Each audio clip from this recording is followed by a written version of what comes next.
Pam Gems was the best thing that ever happened to me as an actor, because she gave me a chance to be a protagonist, to run the play. We had to make the men feel that they weren't just playing ciphers. Ho-ho, the boot on the other foot was. It was exhilarating, wonderful. I got, for the first time in my life, stage fright. I don't mean nerves. Nerves aren't stage fright. Stage fright is when you cannot get on the stage.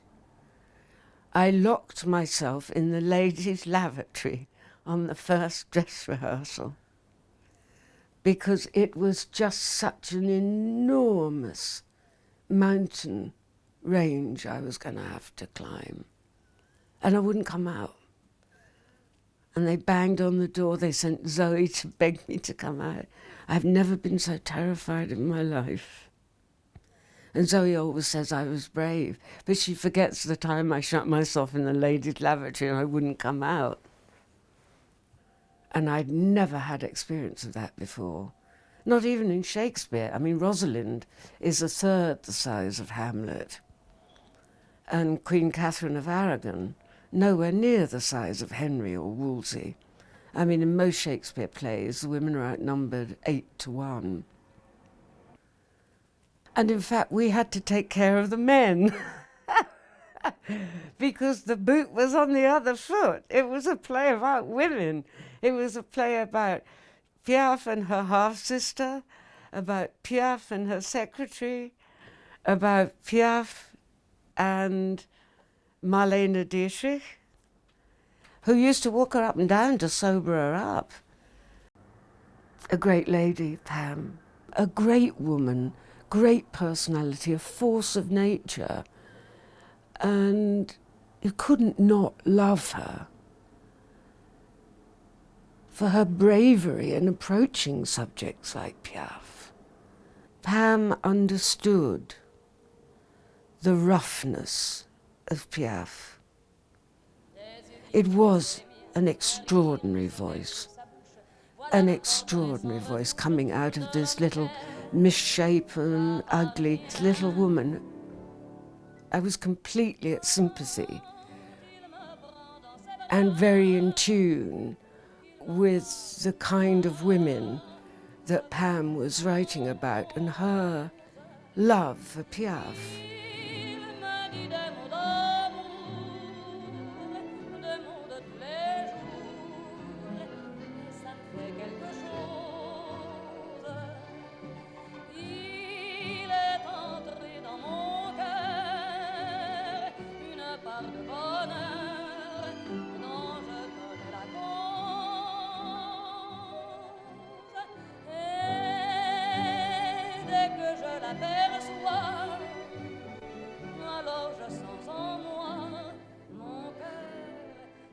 Piaf refused to be prettified.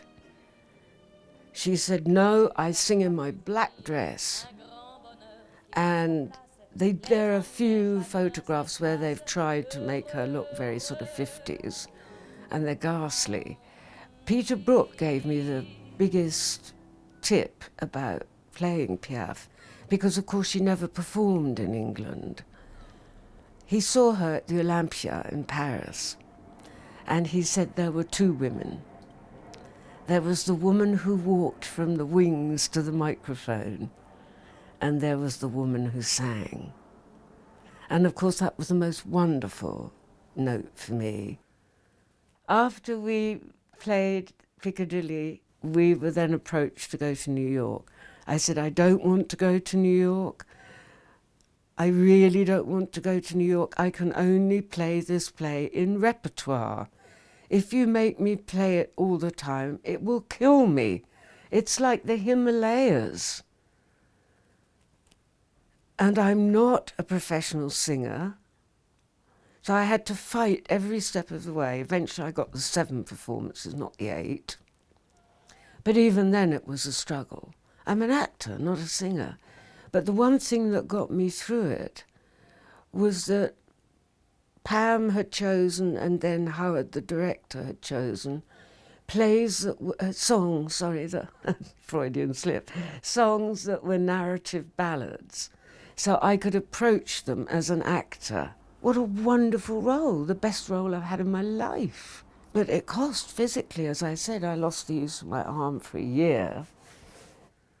In fact, I had to play the last month or so of Piaf with my right arm on my hip and only gesture with my left hand. And when we gestured to the accordionist, the double bassist and the pianist, I had to do that. And so all the company did that as well. I don't think I ever did a performance of that play without experiencing terror. Largely because of the songs, but also because it was a 2.5 hour heavy drama, as well as the singing. And I knew it would cost me physically. It was much more difficult playing her in America, playing Piaf in America, because they don't understand the concept of a drama with songs. Piaf wasn't a musical. The songs were chosen as a kind of contrapuntal emphasis to the dialogue. I love America. I'm probably half American. He was probably a GI, my father. I've never known who he was. But Scratch and American, and they're very, very prudish.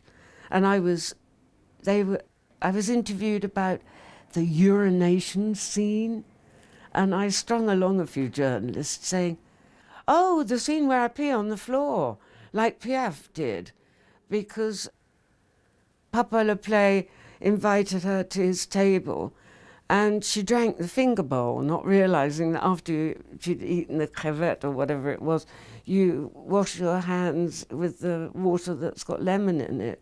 And she said to the waiter, you think that's funny? Watch this. And peed on the floor.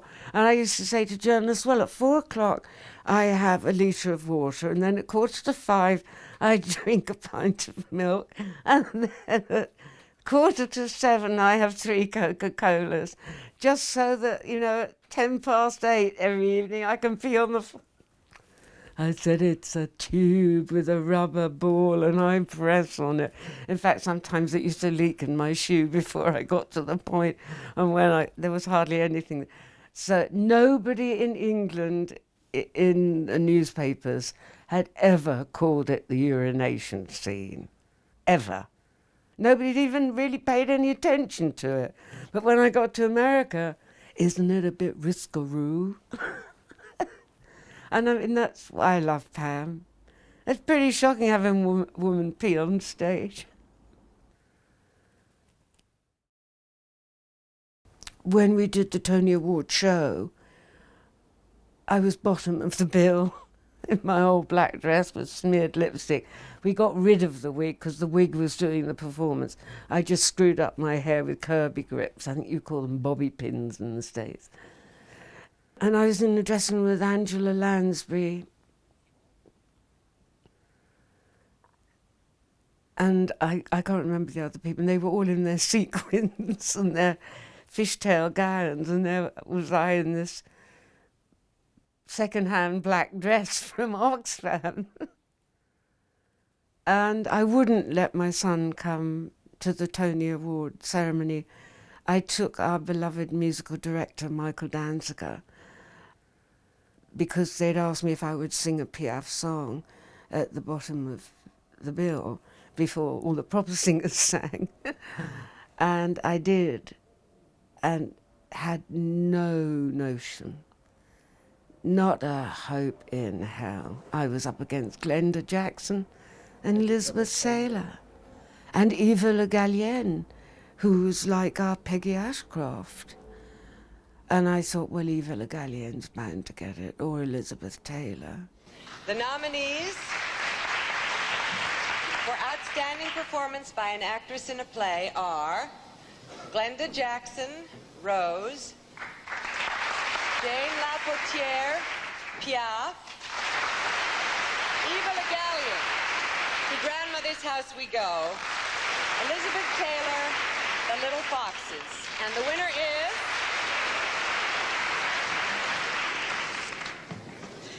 Jane Lapotaire, Piaf.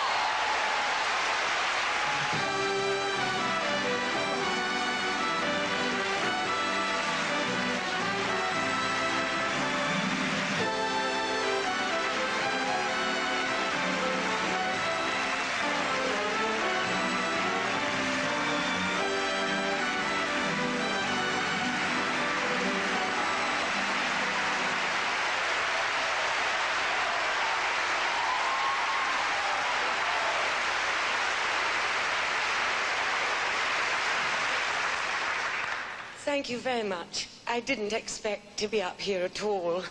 It was honor enough to be nominated with that group of very special ladies.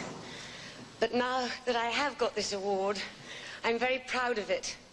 I'm proud to have been part of the American company that did Piaf. They're fine, grand people, all of them. And I'm also very proud of Liz McCann and Nell Nugent, because they stuck by us when the going was very tough. I'm also very proud because this play was born in a small tin shed that seats 120 people on plastic chairs. And it was much the same sort of birth that I believe Pirates of Penzance and The Elephant Man had. Please, can I say, in this land of the magic American musical, keep a place in your hearts for straight drama. You make it jolly difficult for us because you're so good at the other thing. Also, I'm proud of this because this is going to be a memento of 6 months I've spent in this amazing city. My son and I, Rowan, who's watching me tonight on television. It was worth you staying up after all. Thank you.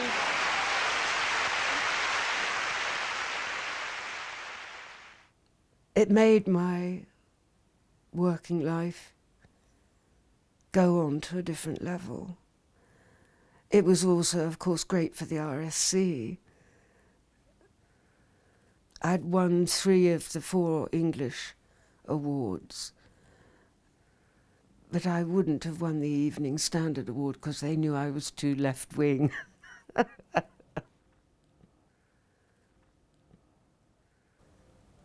So, thank you, Pam, wherever you are.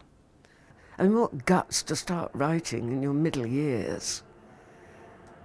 And to have the bravery to write left-wing politics when they were very out of fashion, as they are now. When I opened The Guardian and saw her name, I gasped. I actually went, because in a way, I know it sounds crazy, but it was like when my stepfather died. She was so full of life and so full of ideas and so full of support for women that somewhere in the back of my mind I'd assumed that Pam couldn't die because she'd sit down and have a damn good discussion with death about why it was important that she went on living. Actually, we were lucky that we had her as long as we did. You had to take Pam as she was. And for those of us who loved her, that was a very easy thing to do because she had so much heart and so much guts and so much courage, but she didn't fit into any fashionable niche for journalists or for producers, and she wrote about unfashionable things. She was too left-wing. She was too feminist for the mainstream. And because she wasn't Sarah Kane, 28-year-old with mental problems, rest her soul, she didn't fit neatly into any category.